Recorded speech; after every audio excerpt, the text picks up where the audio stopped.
Hello friends, ಎಲ್ಲರಿಗೂ ನಮಸ್ಕಾರಗಳು. Smitha's magic ಹ್ಯಾಂಡ್ಸ್ಗೆ ನಿಮಗೆಲ್ಲರಿಗೂ ಸ್ವಾಗತ. ನೋಡಿ, ಇವತ್ತು ನಾನು ನಿಮಗೆ ಕಾರ್ತಿಕ ಮಾಸಕ್ಕೆ ಸಂಬಂಧಪಟ್ಟಂತೆ ತುಂಬಾ ವಿಚಾರಗಳನ್ನು ಇವತ್ತು ತಿಳಿಸ್ಕೊಡ್ತಾ ಇದ್ದೇನೆ. ಅಂದರೆ ತುಂಬ ಜನ ಏನು ಅಂದ್ಕೊಳ್ತಾರೆ ಅಂದರೆ ದೀಪದಾನ ಅಂತಂದರೆ ಯಾವ ರೀತಿ ಅಂತ ಕೂಡ ಕೇಳ್ತಾ ಇರ್ತೀರಿ. ಹಾಗಾಗಿ ದೀಪದಾನ ಅಂದರೆ ಏನು, ಜೊತೆಲಿ ಕಾರ್ತಿಕ ಮಾಸದಲ್ಲಿ ನಾವು ಏನು ಮಾಡಬೇಕು, ಏನು ಮಾಡಬಾರ್ದು, ಇನ್ನೂ ಹೆಚ್ಚಿನ ಮಾಹಿತಿಗಳನ್ನು ನಾನು ಇವತ್ತು ನಿಮಗೆ ತಿಳಿಸ್ಕೊಡ್ತಾ ಇದ್ದೇನೆ. ಈಗಾಗಲೇ ನಿಮಗೆ ಗೊತ್ತಿರುವ ಹಾಗೆ ದೀಪಾವಳಿ ಅಮಾವಾಸ್ಯೆ ನಂತರ ದಿವಸ ಬರುವಂಥ ಪಾಡ್ಯದಿಂದಲೇ ನಮಗೆ ಕಾರ್ತಿಕ ಮಾಸವು ಪ್ರಾರಂಭವಾಗಿಬಿಡುತ್ತೆ. ಕಾರ್ತಿಕ ಮಾಸದಲ್ಲಿ ಏನಪ್ಪ ಅಂತಂದರೆ ಮುನ್ನುಡಿಯಾಗಿ ನಾವು ದೀಪಾವಳಿ ಹಬ್ಬದಲ್ಲಿ ದೀಪ ಹಚ್ಚುವುದರ ಮೂಲಕ ನಾವು ಕಾರ್ತಿಕ ಮಾಸವನ್ನು ಕೂಡ ಪ್ರಾರಂಭ ಮಾಡ್ತೇವೆ. ಪ್ರತಿ ಒಂದು ಮಾಸದಲ್ಲೂ ಕೂಡ ಒಂದೊಂದು ವಿಶೇಷ ದೇವರ ಆರಾಧನೆ ಇರುತ್ತೆ. ಅದೇ ರೀತಿಯಲ್ಲಿ ನಾವು ಈ ಒಂದು ಕಾರ್ತಿಕ ಮಾಸದಲ್ಲಿ ಶಿವ ಮತ್ತು ವಿಷ್ಣುವಿನ ಒಂದು ಪೂಜೆಗೆ ಹೆಚ್ಚು ಪ್ರಾಮುಖ್ಯತೆ ಕೊಡ್ತೇವೆ. ಈ ಕಾರ್ತಿಕ ಮಾಸದಲ್ಲಿ ವಿಶೇಷತೆ ಏನಪ್ಪ ಅಂತಂದರೆ ಈ ತಿಂಗಳಿನಲ್ಲಿ ಶರೀರ ಮನಸ್ಸಿನ ಶುದ್ಧಿ ಮತ್ತು ದೀಪದಾನ ಮಾಡುವಂಥದ್ದು ಮತ್ತು ಉಪವಾಸ ಇದು ಬಹಳ ಬಹುಮುಖ್ಯವಾಗಿರುವಂಥದ್ದು.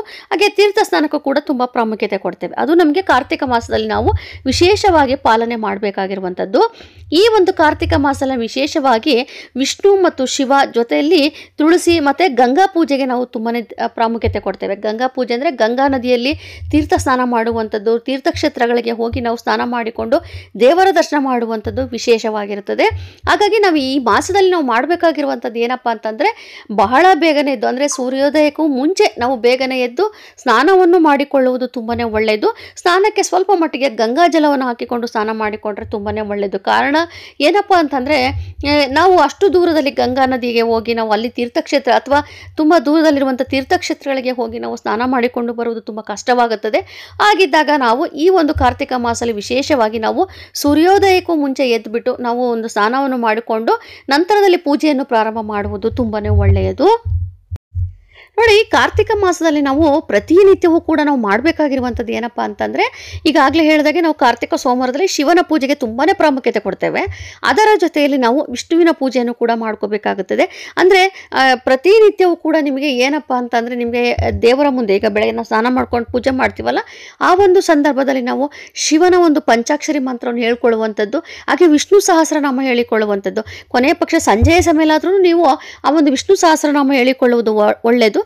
ಅದರ ಜೊತೆಯಲ್ಲಿ ನಾವು ದೀಪದಾನ ಮಾಡುವಂಥದ್ದು, ದೀಪವನ್ನು ಹಚ್ಚುವಂಥದ್ದು, ಅದರಲ್ಲೂ ವಿಶೇಷವಾಗಿ ತುಳಸಿಯ ಮುಂದೆ ದಿನನಿತ್ಯವೂ ಕೂಡ ಒಂದೊಂದು ತುಪ್ಪದ ದೀಪವನ್ನು ಹಚ್ಚಿಡುವುದು ತುಂಬಾ ನಮಗೆ ಒಳ್ಳೆಯದಾಗ್ತಾ ಹೋಗುತ್ತದೆ. ಅಂದರೆ ನಮ್ಮ ಒಂದು ಪಾಪದ ಫಲ ಕಡಿಮೆ ಆಗಿ ನಮಗೆ ಪುಣ್ಯ ಲಭಿಸುತ್ತದೆ ಅನ್ನೋ ಒಂದು ನಂಬಿಕೆ ಮೇಲೆ ನಾವು ಈ ತುಳಸಿ ಗಿಡದ ಹತ್ರ ನಾವು ಒಂದು ದೀಪವನ್ನು ಹಚ್ಚಿಡ್ತಾ ಇರ್ತೇವೆ. ಈ ತುಳಸಿ ಪೂಜೆಗೆ ಏನಪ್ಪ ಅಂತಂದರೆ ದಿನನಿತ್ಯವೂ ಅಂದರೆ ಸೂರ್ಯೋದಯಕ್ಕೂ ಮುಂಚೆನೇ ನಾವು ಬೆಳಗ್ಗೆ ತುಳಸಿ ಪೂಜೆಯಲ್ಲಿ ನಾವು ತುಪ್ಪದ ದೀಪವನ್ನು ಹಚ್ಚಿಡುವುದು ಒಳ್ಳೆಯದು. ಅಥವಾ ಸಂಜೆಯ ಸಮಯದಲ್ಲಿ ನಾವು ತುಪ್ಪದ ದೀಪ ಹಚ್ಚಿಟ್ರೆ ತುಂಬಾ ಒಳ್ಳೆಯದಾಗ್ತಾ ಹೋಗುತ್ತದೆ.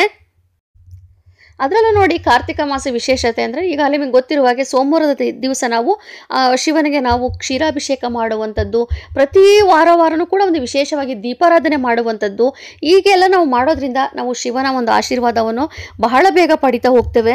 ಅದರಲ್ಲೂ ಕೂಡ ನಾವು ಈ ಒಂದು ಏನಪ್ಪ ಅಂದರೆ ಈ ಒಂದು ಕಾರ್ತಿಕ ಮಾಸದಲ್ಲಿ ನಾವು ಈ ವರ್ಷ ಇಡೀ ನೀವು ಏಕಾದಶಿ ಮಾಡ್ತಿರೋ ಬಿಡ್ತಿರೋ, ಆದರೆ ಈ ಕಾರ್ತಿಕ ಮಾಸದಲ್ಲಿ ಬರುವಂಥ ಏಕಾದಶಿ ಆಚರಣೆ ಬಹಳ ಮುಖ್ಯವಾಗಿರುತ್ತದೆ. ಹಾಗೆಯೇ ಈ ಏಕಾದಶಿ ಬರುವಂಥ ಏಕಾದಶಿಯಲ್ಲಿ ನಾವು ಒಂದು ತುಳಸಿ ವಿವಾಹವನ್ನು ಆಚರಣೆ ಮಾಡ್ತೇವೆ. ಏಕಾದಶಿ ಮತ್ತು ದ್ವಾದಶಿ ಸಮಯದಲ್ಲಿ ಆ ತುಳಸಿ ವಿವಾಹದ ಬಗ್ಗೆ ನಾನು ಒಂದು ಮುಂದಿನ ವಿಡಿಯೋದಲ್ಲಿ ಸಂಪೂರ್ಣ ಮಾಹಿತಿ ಕೊಡ್ತಾ ಹೋಗ್ತೇನೆ. ಈಗ ನಾವು ಕಾರ್ತಿಕ ಮಾಸದ ಬಗ್ಗೆ ಬಹಳ ವಿಚಾರಗಳು ತಿಳ್ಕೊಳ್ಳೋದು ಅಂತ ತುಂಬಾ ಇದೆ. ಹಾಗಾಗಿ ಅದರ ಬಗ್ಗೆ ಮಾಹಿತಿ ಕೊಟ್ಬಿಡ್ತೇನೆ. ನೋಡಿ, ಈ ಕಾರ್ತಿಕ ಮಾಸದಲ್ಲಿ ಆದಷ್ಟು ಮಾಂಸಾಹಾರ ಸೇವನೆ ಮಾಡೋದು ತುಂಬಾ ತಪ್ಪಾಗಿರುತ್ತದೆ. ಆಮೇಲೆ ಕೆಲವೊಬ್ಬರಂತೂ ತುಂಬ ಒಂದು ಕಟ್ಟುನಿಟ್ಟಾಗಿ ಪಾಲನೆ ಮಾಡ್ತಾರೆ. ಈರುಳ್ಳಿ ಬೆಳ್ಳುಳ್ಳಿನೂ ಕೂಡ ಸೇವನೆ ಮಾಡೋದಿಲ್ಲ. ಹಾಗಾಗಿ ನಾವು ಈ ಒಂದು ಸಮಯದಲ್ಲಿ ಆದಷ್ಟು ಮಾಂಸಾಹಾರ ಸೇವನೆ ಮಾಡದೇ ಇರುವಂಥದ್ದು, ಈರುಳ್ಳಿ ಬೆಳ್ಳುಳ್ಳಿಯನ್ನು ಆದಷ್ಟು ಕಡಿಮೆ ಮಾಡುವಂಥದ್ದು. ಈ ಒಂದು ಮಾಸದಲ್ಲಿ ನಾವು ಈ ರೀತಿ ತ್ಯಾಗ ಮಾಡಿದಾಗ ನಮ್ಮ ಮನಸ್ಸು ಕೂಡ ಶುದ್ಧಿ ಆಗ್ತಾ ಹೋಗುತ್ತದೆ. ಆಮೇಲೆ ಮಾಸದಲ್ಲಿ ಏನಪ್ಪ ಅಂತಂದರೆ ಬ್ರಾಹ್ಮಿ ಮುಹೂರ್ತ ಹೇಳುವುದು ತುಂಬಾ ಶ್ರೇಯಸ್ಕರವಾಗಿರುತ್ತದೆ. ಆಮೇಲೆ ಇನ್ನೊಂದು ಮಾಹಿತಿ ಏನಪ್ಪ ಅಂತಂದರೆ ಯಾರ ಹತ್ರನೂ ಕೂಡ ವಾದ ವಿವಾದಗಳನ್ನು ಮಾಡೋದಕ್ಕೆ ಹೋಗಬೇಡಿ. ಅಂದರೆ ಯಾರ ಹತ್ರನೂ ಕೂಡ ನೀವು ಒಂದು ಶಾಪವನ್ನು ಹಾಕ್ಸ್ಕೊಳ್ಳೋದಕ್ಕೆ ಹೋಗಬೇಡಿ, ಅದು ತುಂಬಾ ತಪ್ಪು. ಹಾಗಾಗಿ ಆದಷ್ಟು ಮೌನವಾಗಿದ್ದು ನಾವು ಪೂಜೆಯ ಕಡೆ ಗಮನ ಕೊಡುವಂಥದ್ದು, ಹೆಚ್ಚು ದೀಪಾರಾಧನೆ ಮಾಡುವಂಥದ್ದು ಮಾಡಿದಾಗ ನಮಗೆ ಕಾರ್ತಿಕ ಮಾಸದಲ್ಲಿ ವಿಶೇಷ ಫಲ ಸಿಗ್ತಾ ಹೋಗುತ್ತದೆ. ಹಾಗಾಗಿ ಈ ಕಾರ್ತಿಕ ಮಾಸದಲ್ಲಿ ಪ್ರತಿನಿತ್ಯವೂ ಬೇಗನೆ ಎದ್ದು ಸ್ನಾನವನ್ನು ಮಾಡಿಕೊಳ್ಳಲೇಬೇಕು. ಆದಷ್ಟು ಗಲೀಜಾಗಿರೋ ಬಟ್ಟೆಯನ್ನು ಧರಿಸೋದಕ್ಕೆ ಹೋಗಬೇಡಿ. ಬೇಗನೆ ಸ್ನಾನ ಮಾಡಿಕೊಂಡು ಶುದ್ಧವಾದ ಬಟ್ಟೆಯನ್ನು ಹಾಕಿಕೊಂಡು ಪೂಜೆಯನ್ನು ಮಾಡಿಕೊಳ್ಳುವುದು ಒಳ್ಳೆಯದು. ಹಾಗೆ ಕಾರ್ತಿಕ ಮಾಸದಲ್ಲಿ ನಾವು ದೀಪದಾನಕ್ಕೆ ತುಂಬ ಪ್ರಾಮುಖ್ಯತೆ ಕೊಡ್ತೇವೆ. ಈ ಕಾರ್ತಿಕ ಮಾಸದಲ್ಲಿ ದೀಪದಾನ ಅಂತಂದರೆ ತುಂಬಾ ಒಂದು ಪುಣ್ಯಕರವಾದ ಒಂದು ವಿಚಾರವಾಗಿರುತ್ತದೆ. ಅದರಲ್ಲೂ ದೀಪ ಬೆಳಗಿಸುವುದು ಕೇವಲ ಬೆಳಕು ಕೊಡುವುದಕ್ಕಲ್ಲ, ನಮ್ಮಲ್ಲಿರುವಂಥ ಒಂದು ಅಜ್ಞಾನವನ್ನು ಕಳಿಸಿ ಅಂದರೆ ಅದನ್ನು ನೀಗಿಸಿ ಜ್ಞಾನ ಮತ್ತು ಐಶ್ವರ್ಯ ಮತ್ತು ದೇವಾನು ಅನುಗ್ರಹವನ್ನು ಹೆಚ್ಚಾಗಿ ಪಡೆಯುವಂಥದ್ದಕ್ಕೆ ನಾವು ಈ ಒಂದು ದೀಪವನ್ನು ಬೆಳಗಿಸ್ಬೇಕು ಅಂತ ಹೇಳ್ತೇವೆ. ಹಾಗೆ ದೀಪದಾನ ಅಂದರೆ ಏನಪ್ಪ ಅಂತಂದರೆ ದೇವರ ಮುಂದೆ, ತುಳಸಿ ಗಿಡದ ಮುಂದೆ ನಾವು ಅಥವಾ ನದಿ ಹತ್ರ ಹೋದಾಗ, ಆಮೇಲೆ ತೀರ್ಥಕ್ಷೇತ್ರಗಳಿಗೆ ಹೋಗಿ ಅಲ್ಲಿ ನಾವು ದೀಪವನ್ನು ಹಚ್ಚಿ ದೇವತೆಗೆ ಅರ್ಪಿಸುವುದಕ್ಕೆ ನಾವು ದೀಪದಾನ ಅಂತ ಹೇಳ್ತೇವೆ. ಹಾಗಾಗಿ ನಾನು ನಿಮಗೆ ಒಂದು ಲಾಸ್ಟ್ ವಿಡಿಯೋದಲ್ಲಿ ಕೂಡ ಹೇಳಿದ್ದೆ, ನಿಮ್ಗೆ ಎಷ್ಟು ಸಾಧ್ಯನೋ ಅಷ್ಟು ನೀವು ಮನೆಯಲ್ಲೇ ಹಚ್ಚುವುದಲ್ಲದೇ ದೇವಸ್ಥಾನಗಳಿಗೂ ಕೂಡ ನೀವು ಒಂದು ದೀಪಗಳನ್ನು ತೆಗೆದುಕೊಂಡು ಹೋಗ್ಕೊಡಿ. ಮಣ್ಣಿನ ದೀಪನೂ ಕೂಡ ತೆಗೆದುಕೊಂಡು ಹೋಗ್ಕೊಡ್ಬೋದು. ಯಾಕಂದರೆ ಕಾರ್ತಿಕ ಮಾಸದಲ್ಲಿ ವಿಶೇಷವಾಗಿ ನೀವು ನೋಡ್ಬೋದು, ಪ್ರತಿಯೊಂದು ದೇವಸ್ಥಾನಗಳಲ್ಲಿ ಹೆಚ್ಚೆಚ್ಚು ದೀಪಾರಾಧನೆ ಮಾಡಿರ್ತಾರೆ. ಆ ಒಂದು ದೀಪಾರಾಧನೆಯಲ್ಲಿ ನಿಮ್ಮದು ಒಂದು ದೀಪಾರಾಧನೆ ಸೇರಿದಾಗ ಇನ್ನೂ ಒಳ್ಳೆಯದಾಗ್ತಾ ಹೋಗುತ್ತದೆ. ಹಾಗಾಗಿ ಆದಷ್ಟು ದೀಪವನ್ನು ತೆಗೆದುಕೊಂಡು ಹೋಗ್ಕೊಡಿ. ಮಣ್ಣಿನ ದೀಪನೇ ಕೊಡಬೇಕು ಅಂತಲ್ಲ, ನಿಮ್ಮ ಶಕ್ತಿಗೆ ಅನುಗುಣವಾಗಿ ನೀವು ಎಷ್ಟೇ ದೀಪ ಕೊಟ್ಟರು ಕೂಡ ಒಳ್ಳೆಯದೇನೆ. ಹಾಗಾಗಿ ಈ ಒಂದು ಮಾಸದಲ್ಲಿ ನಾನು ದೀಪಾರಾಧನೆ ಬಗ್ಗೆ ತುಂಬ ವಿಚಾರಗಳು ತಿಳಿಸ್ಕೊಡುವಂಥದ್ದಿದೆ. ಯಾಕಂತಂದರೆ ಈಗಾಗಲೇ ಹೇಳಿದಾಗ ಎಷ್ಟು ದೀಪಾರಾಧನೆ ಮಾಡ್ತೀವೋ ಅಷ್ಟು ಒಳ್ಳೆಯದಾಗ್ತಾ ಹೋಗುತ್ತದೆ. ನೋಡಿ, ನಮಗೆ ದೀಪ ಹಚ್ಚುವಂಥ ವಿಶೇಷ ಸಮಯ ಅಂತಂದರೆ ಬೆಳಗ್ಗೆ ಹಚ್ಚುವಂಥ ಸಮಯದಲ್ಲಿ ನಾವು ಸೂರ್ಯೋದಯಕ್ಕೂ ಮುನ್ನ ನಾವು ದೀಪಾರಾಧನೆ ಮಾಡಬೇಕಾಗುತ್ತದೆ.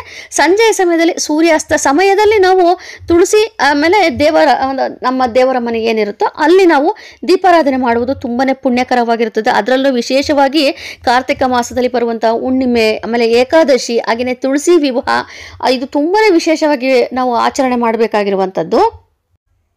ನೋಡಿ, ದೀಪದಾನ ಅಂದರೆ ನಾವು ಯಾವ ಕಾರಣಕ್ಕಪ್ಪ ಈ ಕಾರ್ತಿಕ ಮಾಸದಲ್ಲಿ ಹೆಚ್ಚೆಚ್ಚು ದೀಪಗಳನ್ನು ಹಚ್ಚಬೇಕು, ಹಾಗೆ ಅದರ ಫಲಗಳೇನು ಅನ್ನುವುದಾದರೆ ನಮ್ಮಲ್ಲಿ ಅಜ್ಞಾನ ಮತ್ತು ಕರ್ಮದ ಅಂಧಕಾರ ನಿವಾರಣೆ ಆಗ್ತಾ ಹೋಗುತ್ತದೆ. ಒಂದು ಪಾಯಿಂಟ್ ಅಂದರೆ, ಮತ್ತೊಂದೇನಪ್ಪ ಅಂತಂದರೆ ಲಕ್ಷ್ಮಿ ಅನುಗ್ರಹ ಹೆಚ್ಚಾಗಿ ಸಿಗ್ತಾ ಹೋಗುತ್ತದೆ.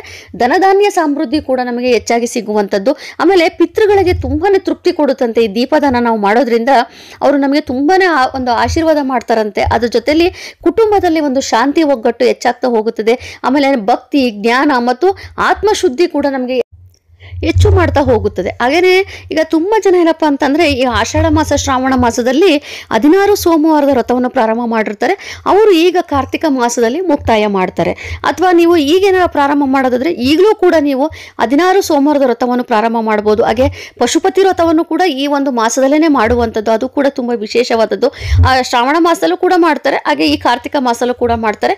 ಅದರ ಬಗ್ಗೆನೂ ಕೂಡ ನಾನು ಆದಷ್ಟು ಬೇಗ ನಿಮಗೆ ವಿಚಾರಗಳನ್ನು ತಿಳಿಸ್ಕೊಡ್ತಾ ಹೋಗ್ತೇನೆ. ಹಾಗೆ ನೋಡಿ, ಈಗ ನೀವು ದೀಪವನ್ನು ಹಚ್ತಾ ಇರ್ತೀರಿ, ಹಾಗೆ ಹಚ್ಚೋದಕ್ಕೆ ಹೋಗಬೇಡಿ. ದೀಪ ಹಚ್ಚುವಂಥ ಸಂದರ್ಭದಲ್ಲಿ ದೇವದೀಪಂ ಸಮರ್ಪಯಾಮಿ ಅಂತ ಹೇಳ್ಕೊಂಡು ನೀವು ಒಂದು ದೀಪವನ್ನು ಹಚ್ಚಿ ತುಂಬಾ ಒಳ್ಳೆಯದು.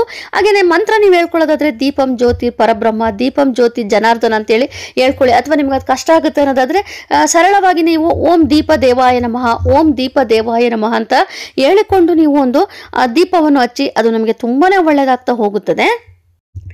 ಹಾಗೆ ದೀಪವನ್ನು ಹಚ್ಚುವಂಥ ಸಂದರ್ಭದಲ್ಲಿ ಎಡಗೈಯಿಂದ ಹಚ್ಚೋದಕ್ಕೆ ಹೋಗಬೇಡಿ, ಆದಷ್ಟು ಬಲಗೈಯನ್ನು ಉಪಯೋಗಿಸ್ಕೊಂಡು ಹಚ್ಚಿ. ದೀಪ ಹಚ್ಚುವಂಥ ಸಂದರ್ಭದಲ್ಲಿ ಅಥವಾ ದೀಪ ಹಚ್ಚಿದ ನಂತರದಲ್ಲಿ ಏನಾದರೂ ಕಾಲಿಗೆ ತಗಲಿದರೆ ದೀಪವು, ಅದನ್ನು ಮುಟ್ಟಿ ನಮಸ್ಕಾರ ಮಾಡ್ಕೊಳ್ಳಿ. ಹೀಗೆ ಕೆಲವೊಂದು ಪರಿಹಾರಗಳನ್ನ ನಾವು ಮಾಡ್ಕೋಬೇಕಾಗುತ್ತದೆ. ಹಾಗೆಯೇ ಕಾರ್ತಿಕ ಮಾಸ ಸಂಬಂಧಪಟ್ಟಂತೆ ಈಗಾಗಲೇ ಸಾಕಷ್ಟು ಮಾಹಿತಿಗಳನ್ನ ಕೊಟ್ಟಿದ್ದೇನೆ ಇವತ್ತಿನ ಒಂದು ವಿಡಿಯೋದಲ್ಲಿ.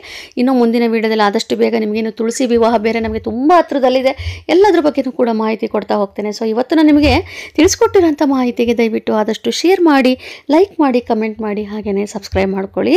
Thank you.